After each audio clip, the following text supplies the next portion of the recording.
আম্মু মাছ এখনো ভাজা হয় নাই? না মাছ করবো, মাছ ভুনা করবো। আর এমনি করছি, ডাইল হয়ে গেছে গা। আর ওই যে পাট শাক ভাজি করছি, ডাইল দিয়ে সাজনা দিয়ে করছি। ও আজকে এই খাবার? এই যে শাক করছি শুকনো মরিচ ও দিয়ে। পাট শাক ভাজি, এটা আমার অনেক পছন্দের না আর আম্মু। এই যে হইছে ডাল। ডাল কি দিয়ে রাঁধছো? সাজনা দিয়ে। সাজনা দিয়ে ডাল রান্না করছো? আজকে তো আবার ওই মেডিকেলে যামু।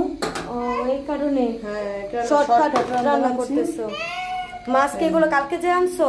মাছ এটি আনছি, ওই যে তুমি বাইক গেছো পরে আনছি, মাছ আনছি, মুরগি আনছি, এটি নাই করছি।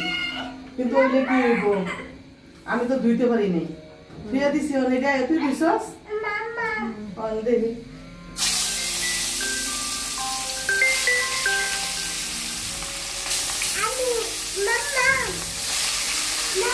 মাম্মাম। ও কি সুন্দর শব্দ মাছ ভাজা রাখবো। আমি তেমন দিতে ভয় পাই।